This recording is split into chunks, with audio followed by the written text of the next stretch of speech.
The short-haired woman noticed that someone was about to take a group photo with her in the background, so she quickly turned her head to avoid the camera. However, she knew that she had already been captured in the shot, so she pretended to offer to take the picture for the group. After taking the phone, she swiftly deleted the photo that included her, then casually took a group photo for them. This woman, who didn't want to leave any traces of herself in various places, is called Andy, and she is the leader of a 4-person mercenary team. Booker, who was responsible for taking on missions, received a new assignment, but the contact was a former CIA agent they had dealt with before. Andy, who was extremely cautious, was reluctant to do business with someone she already knew. However, the mercenary team had been on a break for 10 years, and everyone was itching for action. Unable to resist the urging of her comrades, Andy decided to first see what the mission was about. Copley was a former CIA agent who had left the agency after his wife died of a serious illness. Because he had worked with Andy and her team 10 years ago, he made a joke when they met. He remarked that Booker hadn't aged a bit,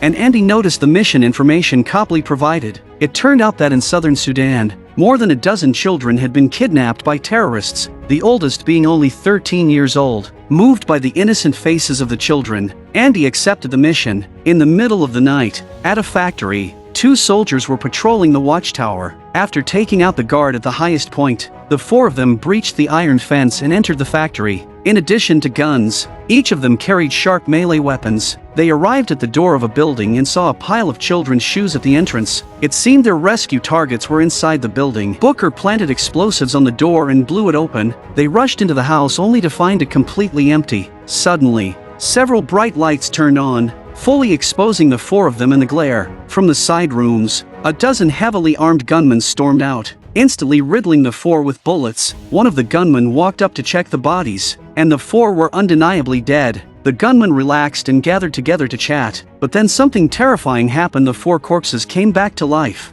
and the wounds on their bodies rapidly healed, with the bullets being pushed out. Seeing the 4 rise from the ground, the gunmen hurriedly tried to reload their weapons, but the 4 had already closed the distance. In close combat, the gunmen were no match for the 4 mercenaries. Andy pulled out the battle axe from her back and slaughtered the enemies mercilessly. In just a few moments, they had killed all the gunmen, before they could even catch their breath. Andy noticed something unusual about the room. It turned out the cameras had been installed in all 4 corners of the room, and on the other side of the cameras was Copley, the one who had given them the mission. Everything that had just happened was recorded by Copley. Andy and her team had been set up. Enraged, she smashed one of the cameras with her axe. Copley, who had witnessed people dying and coming back to life for the first time, was still in shock. On his desk lay an old photograph from 1984, taken during the American Civil War, showing a female soldier who bore a striking resemblance to Andy. It turns out that Andy is the first known immortal in the world. Over the long centuries,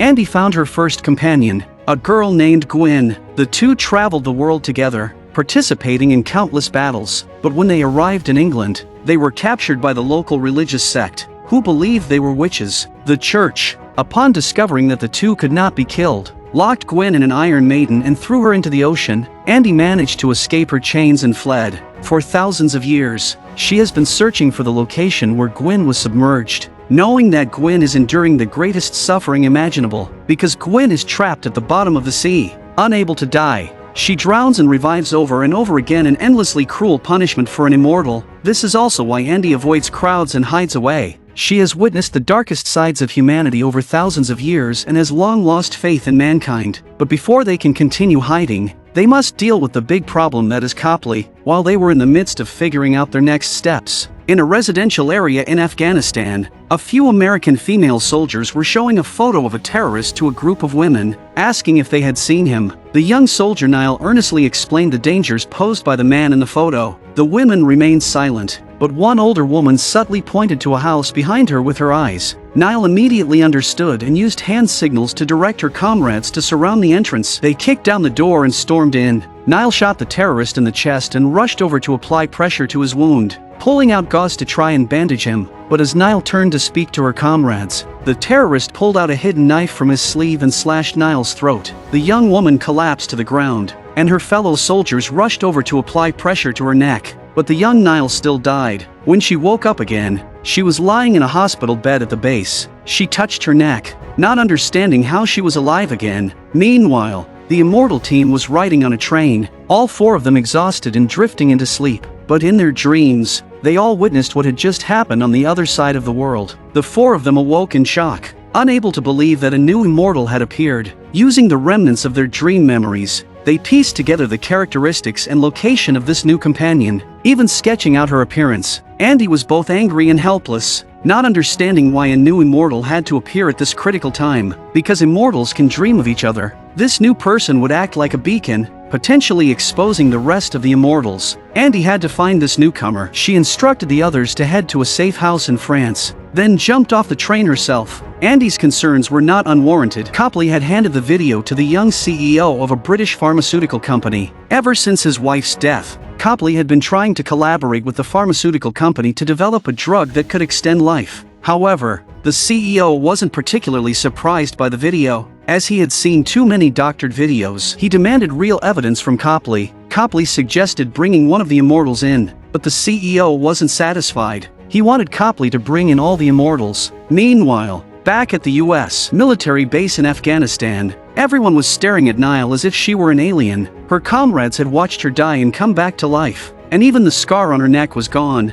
Her commanding officer urged her to pack her things quickly, as they would soon be sending her back to the States for more tests. Niall knew what this meant. She would become a lab rat, subjected to countless experiments to figure out why she had died and come back to life. Scared and anxious, Niall could only put on headphones and listen to music to suppress her trembling body. But her time was running out as 2 officers came to take her to the plane. Just then, Andy suddenly appeared. She knocked out the 2 officers and then struck the stunned Niall, knocking her out as well. Andy sped through the wilderness in a military vehicle, and the bumpy ride woke Niall from her unconscious state. Not understanding what was happening, Niall took advantage of Andy's focus on driving to kick open the back door and roll out of the vehicle. Andy had no choice but to stop the car. Seeing the newbie trying to escape, she didn't bother chasing her and instead shot her. When Andy walked over to Niall's body, she even complained that the newcomer was taking too long to revive. Sure enough, Niall's wound healed, and she gasped for breath as she came back to life. As soon as Andy pulled her up, Niall, without a word, stabbed Andy in the shoulder with a knife. But when Niall saw Andy casually pull out the knife and her wound heal quickly, she couldn't help but vomit. Andy understood how she felt and told Niall that if she wanted answers about why she could die and come back to life, she should come with her. Knowing there was no going back, Niall reluctantly got back into the car. Andy took Niall to France, where they found the rest of the team in a church that had been abandoned for over 50 years. As they sat down for a meal, the other team members introduced themselves to Niall. Nicolo and Yusuf were found by Andy during the Crusades, while Booker was found 200 years ago. Andy told Niall that Immortals are not truly immortal. They were originally a group of 5, but one of their comrades didn't heal from their wounds in a battle and died in her arms. To them, immortality felt like a cruel joke from fate. They didn't know why it happened or when it would end. Niall couldn't take in all this information at once, and she didn't think immortality was fun at all. Depressed, she stepped outside to get some fresh air, and Andy followed her. As Andy was patiently trying to calm the newcomer, she suddenly heard an unusual noise. It turned out that a large group of mercenaries had surrounded the church. Andy quickly took Niall back inside. They found the place in shambles. Yusuf and Nicolo were gone,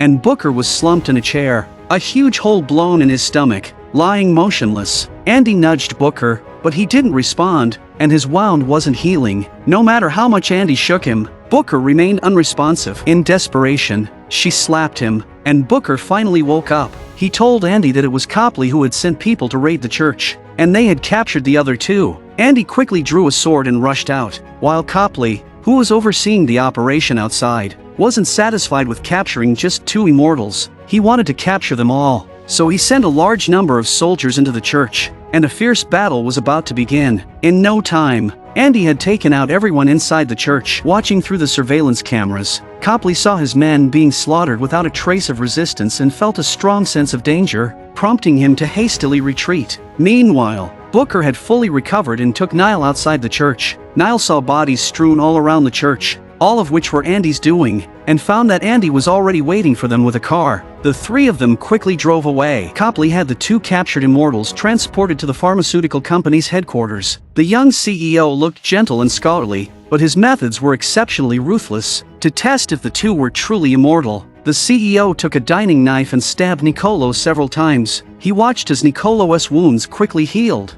and his eyes lit up with excitement. To the CEO, These two were not just valuable assets but also potential goldmines and experimental subjects. He ordered them to be electrocuted and taken for experimentation due to the unique properties of the Immortals' bodies. The company's female researcher continuously drew large amounts of blood from them. The CEO planned to keep these two locked up in their secret lab forever, never letting them out, as he wanted exclusive access to this medical resource. Copley couldn't stand it anymore, as this was not what he had originally intended. His original hope was to use the Immortals to develop drugs that could benefit humanity, not to exploit and abuse them for profit. But now that things had gone too far, the CEO ignored Copley's concerns entirely. Andy drove to a deserted mountainous area, where she had discovered an abandoned mine 400 years ago. This place also served as Andy's storage for various artifacts. Niall even saw a sculpture by the famous 19th century artist Rodin. Andy instructed Booker to quickly find out Copley's location, but she herself felt a sharp pain in her shoulder. When she touched it, she found her hand covered in blood. The wound on her shoulder was from the previous night's battle in the church,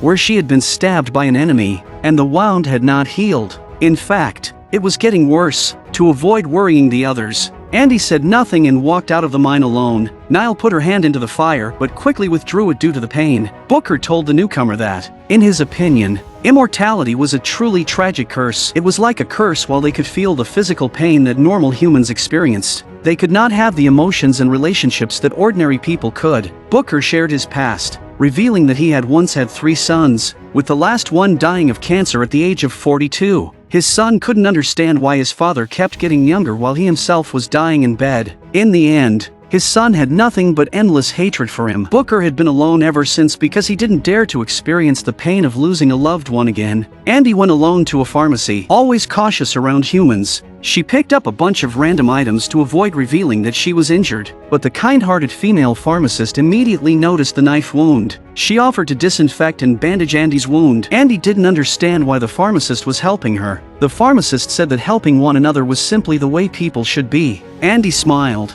realizing that maybe not all humans were selfish. Andy then thought of her comrade who had died years ago and felt that her own time might also be up. Andy returned to the entrance of the mine, where Booker had already found Copley's address. The 3 of them immediately drove to the location. Upon arriving near Copley's house, Booker handed Andy a pistol he had prepared. Andy also handed a gun to Niall. To her surprise, Niall refused the gun. Earlier, she had seen the countless bodies outside the church. In her mind, becoming an immortal meant killing so many people, and she didn't want to become a murderer. Andy didn't force the newcomer. Instead, she handed her car keys to Niall and told her to leave. Now, Andy had accepted her fate and didn't care as much about these things. Niall drove the car to a nearby train station, intending to walk there after abandoning the vehicle. But when she checked the pistol, she realized the magazine was empty. She recalled that this gun had been given to Andy by Booker, and Niall immediately suspected the worst. She realized that Booker might be a traitor, while at that moment,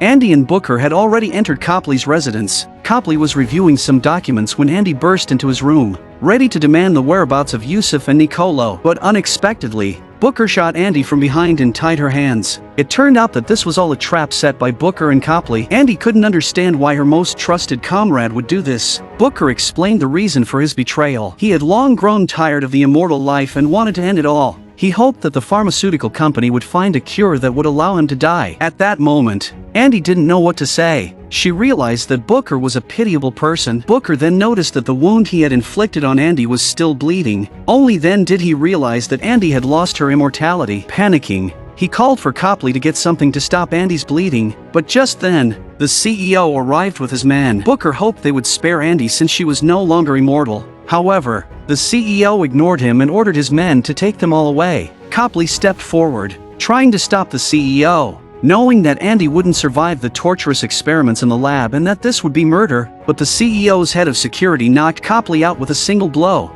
Not bothering to argue, when Niall arrived, the house was empty except for Copley. Copley had never met Niall before. Having no other choice, Niall shot herself in the foot. When Copley saw that there was no blood, he realized she was a new immortal. Upon learning that Andy had lost her immortality, Niall knew that Andy could die at any moment. So, Copley decided to take her to the pharmaceutical company's headquarters. With Copley's guidance, Niall infiltrated the pharmaceutical company. Copley wanted to join her in rescuing the others, but Niall refused. At this point, only the immortals could safely return. Andy and the others were tied up in the lab when they suddenly heard gunfire outside. and then the lab door was blown open. Niall rushed and the 4 old-timers had been saved by a rookie. Niall untied everyone's restraints. Booker, feeling guilty, hesitated to rejoin the group, but Andy insisted that he come along. So, the 5 of them reformed their battle team, ready to fight their way out together. Each of them was highly skilled. The only newcomer, Niall, was a Marine and a formidable fighter. Although Andy was no longer immortal,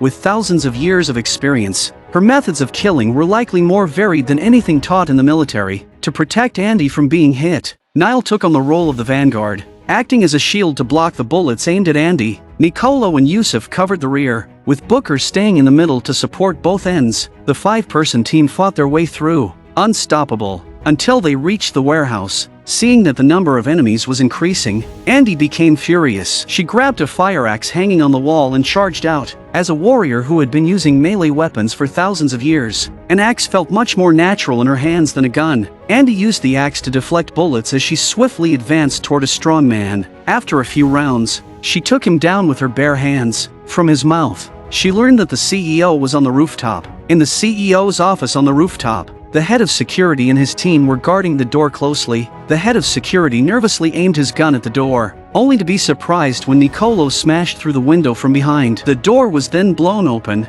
and the Immortal team stormed into the office, taking out all the guards. The head of security was also killed by Nicolo with a brutal over-the-shoulder throw. Just then, they noticed the elevator was going down. Thinking the CEO was escaping, they quickly gave chase. But unexpectedly, the CEO appeared with a gun aimed at Andy and Niall. To deal with him, the 2 generations of immortals worked together, showcasing their skills. As a newcomer, Niall was fearless, recklessly risking her life knowing she was immortal. In the end, they managed to safely exit the building before the police arrived. The immortals left the scene, bringing the matter to a close. However, Booker, as a traitor, still needed to be punished. They decided to temporarily exile Booker from the group for 100 years, after which he could rejoin them. This was likely the harshest punishment for Booker, as he would be isolated for a century, and there was no guarantee that he would see Andy again after 100 years. Andy and the others found Copley again, and it turned out that through his research, Copley had discovered that Andy was actually a chosen one. Everything she had done over the millennia, everyone she had saved, would eventually lead to positive outcomes over generations, becoming turning points in human destiny. But Andy herself was unaware of this. It seemed that Andy had found a new purpose in life. No longer hesitating or suffering, she decided to continue leading the Immortal team, but she needed Copley's help. She needed Copley to erase all traces of their existence and protect them. I'd be on it. I'm a movie enthusiast. Please subscribe to my channel, and I'll see you next time.